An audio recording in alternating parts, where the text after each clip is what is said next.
دنیا میں 4 طرح کے لوگ پائے جاتے ہیں۔ یہ پوری کائنات کا خلاصہ حضور نے بیان کیا۔ سب سے پہلے عبد رزقہ اللہ مالا و علما، پہلا شخص وہ جس کو اللہ نے مال بھی عطا کیا، سمجھ بوجھ بھی عطا کی، علم بھی عطا کیا۔ فہو یتقی فیہ ربہ، اور وہ اس معاملے میں اللہ سے بہت ڈرتا ہے، اسے پتہ ہے کہ مال کا حساب بھی ہونا ہے۔ ویصل فیہ رحمہ، صلہ رحمی کرتا ہے، اپنے غریب رشتہ داروں کا خیال رکھتا ہے، ان کی ضروریات کو پورا کرنے کی کوشش میں لگا رہتا ہے۔ وَيَعْلَمُ لِلَّهِ فِيهِ حَقًّا، اور مال میں جو اللہ کا حق ہے اس کو جانتا ہے کہ میں نے زکوٰۃ بھی ادا کرنی ہے، سائل کو بھی دینا ہے، محروم کو بھی دینا ہے، صدقہ فطر بھی دینا، اس کو اس کے حق کا بھی پورا پتہ، اس میں کوتاہی نہیں کرتا۔ فَهَذَا بِأَفْضَلِ الْمَنَازِلِ، حضور فرماتے ہیں سب سے بہتر جگہ پہ کھڑا شخص اگر دیکھنا ہو تو یہ کھڑا ہے، جس کے اندر 2 خوبیاں ہیں، مال بھی اسے نصیب کیا گیا اور اس کو علم بھی عطا کیا گیا۔ دوسرا شخص وَعَبْدٌ رَزَقَهُ اللَّهُ عِلْمًا، وہ شخص جس کو اللہ نے علم کا نور عطا کیا، سمجھ بوجھ عطا کی، فہم و ادراک سے مالا مال کیا۔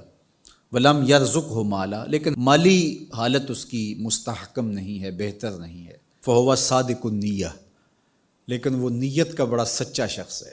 یقول، وہ کہتا ہے لو ان لی مالا لعملت بعمل فلان، اگر میرے پاس بھی مال ہوتا تو میں بھی فلاں کی طرح اچھے اعمال کرتا۔ جس طرح اس نے مسجد بنوا دی، اس نے دارالعلوم کھڑا کر دیا، اس نے غریبوں کی مدد کی، تو غریبوں کو دیکھ کے اس کا دل کڑتا ہے، کاش کہ میرے پاس ہوتا تو میں ان کی مشکل حل کر دیتا۔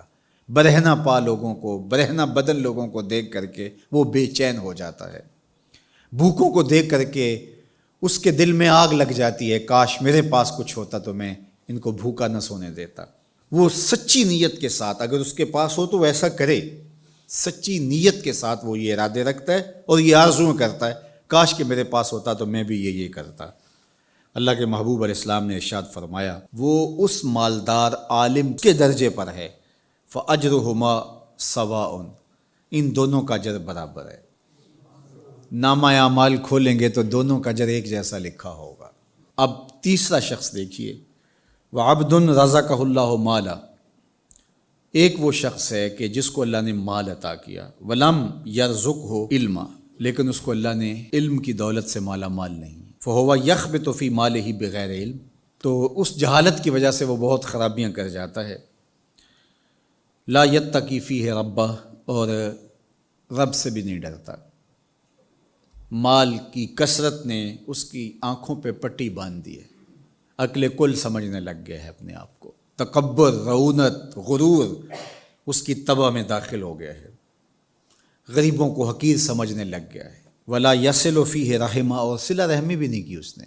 ولا یعلم للہ فیہ حقا، اور مال کا جو حق ہے اس کو بھی وہ فراموش کیے ہوئے۔ فہذا باخبث المنازل، میرے حضور فرماتے ہیں یہ سب سے بری جگہ پہ کھڑا ہے، یہ خبیث ترین جگہ کا حامل شخص ہے۔ وعبد لم یرزقہ اللہ مالا ولا علما، چوتھا شخص وہ ہے جس کو مال بھی نہیں دیا گیا اور جس کو علم بھی نہیں دیا گیا، کنگال بھی ہے اور جاہل بھی ہے، نہ علم دیا گیا، سوجھ بوجھ بھی نہیں دی گئی۔ فہو یقول، اب وہ کیا بولتا ہے، لو ان لی مالا، اگر میرے پاس مال ہوتا، لعملت فیہ بعمل فلان، تو میں اس کی طرح عیش و عشرت کرتا، میں بھی یوں ہی اس مال سے اپنے نفس کی تسکین کا سامان کرتا، اپنی خواہشات کی تکمیل کرتا۔ تو وہ یہ آرزو کرتا ہے، فہو بنیتہ، تو وہ اس کی نیت پر ہے۔ فوزرہما سواء، تو اللہ کے محبوب علیہ الصلوۃ والسلام فرماتے ہیں ان دونوں کا گناہ برابر ہے، یہ کل قیامت کے دن اسی کے ساتھ کھڑا ہوگا۔ تو یہ 4 طرح کے لوگ اس دنیا پہ پائے جاتے ہیں۔ اب ہم دیکھ سکتے ہیں کہ ہم کس درجے پہ ہیں۔ ہم کسی سے نہ پوچھیں، اپنے اندر سے پوچھیں اور پورے خلوص سے اپنے آپ کو ٹٹولیں کہ ہماری خواہشات کس طرح کی ہیں اور ہم ان میں سے کس مقام پہ کھڑے ہیں۔